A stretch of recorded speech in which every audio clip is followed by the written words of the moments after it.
Mark Rogers, TV talking Miami football with the season just days away. We bring in Isaiah Kim Martinez from the Miami Hurricane, who's been the editor there for a couple of years. Isaiah, how you doing tonight? I'm good, Mark. How are you? I'm doing just fine. So thanks for stopping by to give us some insight on the Canes as they get set for the 2017 campaign at Bethune-Cookman this Saturday. You're right there on campus writing and editing for the student newspaper. So can you give us a bit of a feel, since you've been around the program for a few years, of what the vibe is, what the hype is in regards to this particular team, since there is pretty high expectations for Mark Richt's crew this year? Oh, no doubt. When it comes to the Miami Hurricanes and all the sports that are offered here, football is the sport. You can tell it with the students, with the fans around campus locally. It gets the most excitement always, even before Mark Richt coming. And then after Mark Richt coming, obviously head coach comes back to the U. There was just like another level of excitement, I would say, that came with him coming to coach U football.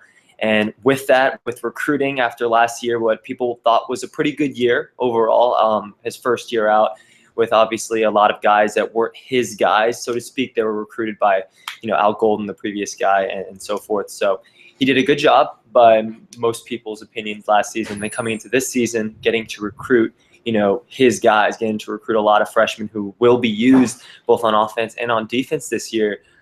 There's a lot of excitement with the Richt era, as they call it, quote unquote, and just what he's going to bring this season and beyond. I think that the excitement that never really left with Miami football, especially here, but as a national kind of, national way of looking at it, I believe that Canes football is getting more exciting, not just for the fans here, but fans around the U.S. Speaking of which, Isaiah, the last time, of course, Miami vied for a national championship and took it to the last game was that infamous late flag against Ohio State at the Fiesta Bowl. That's been a long time ago for guys like you. So you're a sports guy. You know the history. You know how great Miami's been. Does the student population, for the most part, have a knowledge of where this football program has been in the past? No doubt. Anybody who goes to Canes football who really considers himself a sports fan, it played a huge role in their decision to come here, to be honest, the fanship when it comes to football. And they have this hunger and this taste to kind of have that, greatness again as a program. And they know the history. They'll tell you all about it and all the great players that used to go here. And ever since the Richt decision and some positive signs last year, they've wanted to get back to the top. And I think this year is going to build from last year and so on over the next few years. We'll see. That list of football players that are going to be inducted into the Miami Hall of Fame, I believe it's at halftime of the Georgia Tech game. That just gives any football fan indication, if they know any history of college football, the level of athlete that we're talking about and the level of accomplishment at Miami in the recent past, meaning the last 20, 25 years compared to most schools. It is extremely impressive because you're not just talking about legends in college football, but in many cases, ones that turned out to be legends on the next level and are Pro Football Hall of Famers as well. It's an amazing tradition here that's basically been since 1980 for Miami football. So since you cover the sport and you're right there with the team on a regular basis, can you give us an idea of the approach to the coverage, what you're looking for, what storylines really resonate, what the approach of the team is in covering Miami football?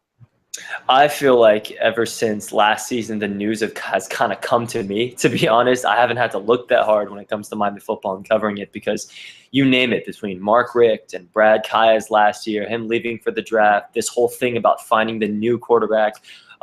We talked about prior to about, N'Kosi Perry coming in, supposedly the future of Miami football. A lot of people presume.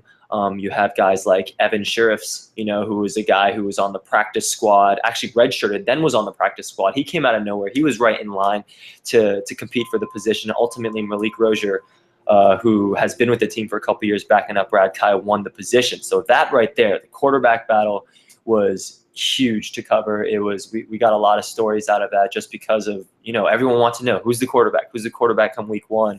And this past week, having Rick actually say he's the guy. He actually said he didn't stand out. He stood out the most, but he said it wasn't by a huge size margin. So it was clear that it was a close race, especially with him and Evan Sheriff. So he won it though, and by one way or another, coaches say it was consistency. Coaches say it was just, having the most consistent guy day in and day out, and they felt he was the best guy to go into week one. So that was big news. I mean, right there.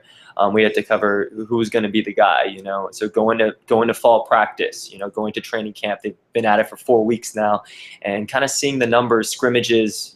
Rozier's had the best numbers. Kind of covering that and seeing who's putting up the TDs, who's putting up the most INTs. And I mean, that's just right in front of you. That's the news right in front of you. And then, I mean, with everything else, when it comes to the defense, all new secondary pretty much, except for, I believe, Jackson is the only one that is a returning starting corner. Everyone else is new at the starting position, that secondary. So that's big news. Like we talked about before, the depth at receivers, big news. The speed of some of these young guys. So these are just things that go on in my mind and go on in my writer's mind as a staff, as a sports staff, to be like, how do we cover this team? Like, what's interesting? And with Miami football, like I named a few, there's just so many stories that just pop out at you. So it really doesn't become so hard to find the story. It's almost fun to know what it is and then go out and see what these coaches and players have to say about it. Isaiah Kim Martinez is the sports editor for the Miami Hurricane. It is the student and newspaper and website for Miami football.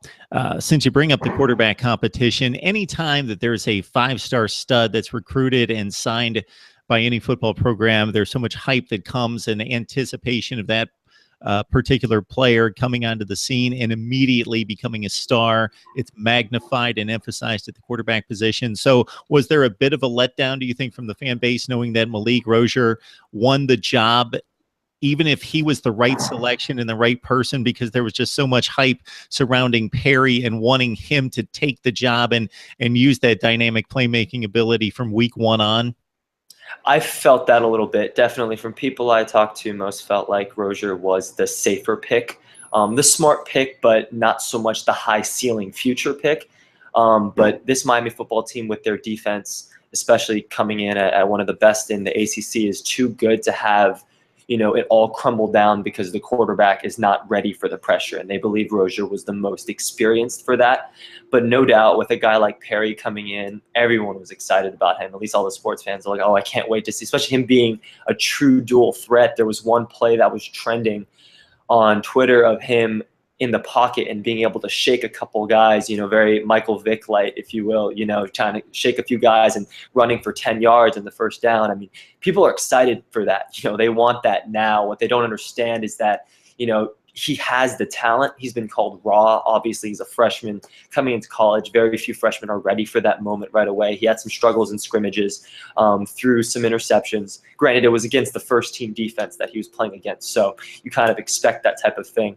But he needs to get adjusted, as a freshman. I think as a fan base, it's hard to accept at first because you want to see this guy. But I do think that they will see him sooner than later. And once he does develop, whether that be later on this year, whether it be in his sophomore year, they're going to be happy they waited, because this guy's going to, when he gets the chance to practice and get better and get more experience, he's going to be something special in the future.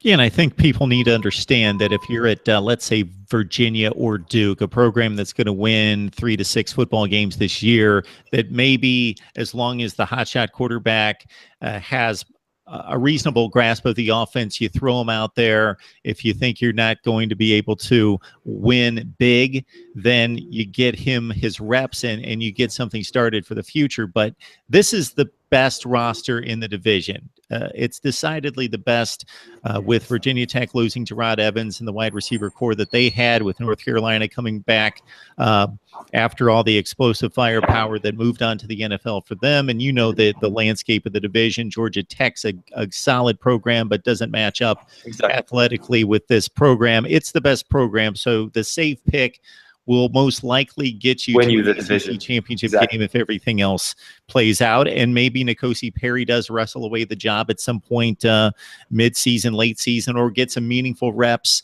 We'll see how things play out depending on the outcomes of the games and also the play of Rozier.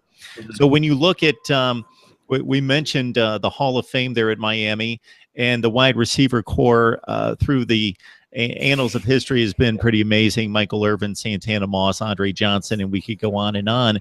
You got a pretty good group right now that could forge their own memories at this point. No doubt. I mean, the first name that comes to mind is Amon Richards, and he actually broke Michael Irvin's freshman record just last year. So, I mean, just to be able to watch this guy has been something special because, I mean, he's just one of those combinations where he's not just a deep threat. He's good once he gets the ball in his hands, regardless of the route. And just to see what he was able to do as a freshman, and, the sky's the limit with him, being the #1 guy now. And another thing that actually one of the wide receiver coaches, Ron Dugans, talked about is that Richards has been really good about handling the pressure, because it's a lot different when you're a freshman and not that many people nationally know who you are compared to once you make a record for yourself and then now you have a target on your back. That's what he talked about. So we'll see exactly how he handles that pressure. He's dealing with a hamstring injury right now, questionable for week 1, but it's not looking like it's too serious. Once he gets back, I'm looking for him to build on the year he has last year. He seems like a really mature guy. So, I mean, him is just the star that comes out to your mind, but outside of him, you have the experience of Braxton Berrios, the senior, the leader. He's the type of guy that always puts team first, and he can come up big this year.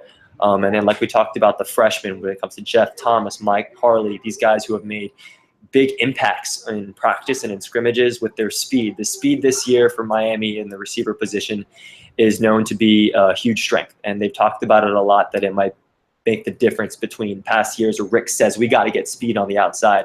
Well, he found it in recruiting. So those guys are fast. And then Lawrence Cager, the 6'5" guy, tearing his ACL, I believe, out all of 2016, and now he's back. So this receiving core will definitely, regardless of what quarterback is under center, will definitely be able to help whoever's there and help this team move forward and cause havoc for the defenses they're opposing.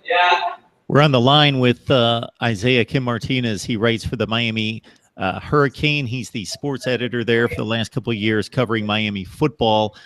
We know that the roster is, for the most part, loaded. The front seven on defense is exceptional. Mark Walton may not, we could have arguments with the Florida State crew because obviously they've got a lot of unproven heralded backs. Jaquez Patrick being one guy that does have a track record, but Mark Walton, the most proven back, coming back in the ACC, and talent all over the place. But at this point, what would concern you heading into 2017? What would concern me is, and what we call here the FSU hangover. If we going into the FSU game, where the Canes are clearly the underdog in that situation going in, regardless of what happens. Obviously, FSU playing Alabama week 1, I could mess with the rankings a little bit, but most analysts would say that going into that game, FSU is the favorites. So if they win that game, the Canes can't let up. They have a favorable schedule by most people's estimations, and they have the chance to go 11-1. And a lot of times, especially over the past couple of years, we've let that slip and let that go to 10-2 and 9-3 and lose some of those winnable games, especially at home. I thought last year against North Carolina was a big kind of egg that they dropped after the FSU game, where they played really well up until that last quarter or so, and obviously the rest is history when it comes to the kick.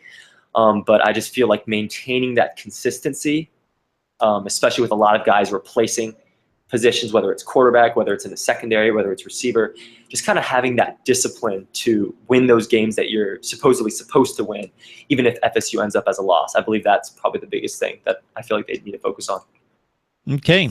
Isaiah Kim Martinez, sports editor for the Miami Hurricane, joining us. I got one more thing for you, Isaiah. Is there anybody, either side of the football, that maybe we don't have a lot of knowledge about, your typical college football fan who tries to keep up to a certain extent with everybody, but anybody on either side of the ball that you're expecting to break out this year that, again, maybe didn't have a huge 2016, but you're excited to see this fall?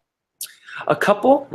Definitely, I've mentioned Jeff Thomas and Mike Harley and their speed at receiver. I can't stress that enough. They're going to be all over the place, and I expect them to make immediate impacts as freshmen. But on the other side of the ball, Chad Thomas is a senior who was a 5-star recruit when he first came in, and he has had high expectations coming in and hasn't necessarily, by everyone's estimation, lived up to it every single year. Coaches say he's really working hard to make his last year really count, and his talent is off the chart. So I expect this year, with that front seven coming back, I expect him to have a year where he does, meet those expectations that he has, and kind of show up consistently on the stat sheet as one of the top guys. So him on the defensive line, I expect his numbers, his sack numbers, his when he rushes the quarterback, those numbers to go up a little bit. And then in the secondary, Jaquan Johnson and Sheldrick Redwine have had opportunities where they played a little nickel, played a little outside corner, played a little safety. They've kind of been all over the place. But these are two guys who, since even in the spring, they're really close. They spend a lot of time together. They're determined to make that that safety position locked up. And those two guys are really, they're focused on making a really good year. And they know that if something in that strong front seven goes wrong, they're the last guys on the other end. And they talked about that. So it's their first time starting as a combo. But I would definitely watch out for them. I believe that they have a pretty high ceiling, and they're going to do well this season. All right, optimism shot to the sky when Mark Richt came home to Miami. He's racked up a couple nice recruiting classes and a fine 9-4 campaign that included a dominating win in the Russell Athletic Bowl to finish off 2016. So everybody's geared up for 2017. Isaiah Kim Martinez from the Miami Hurricane. Please join him there for top-notch coverage on Miami football. Isaiah, we appreciate the time. Appreciate it, Mark. Thank you.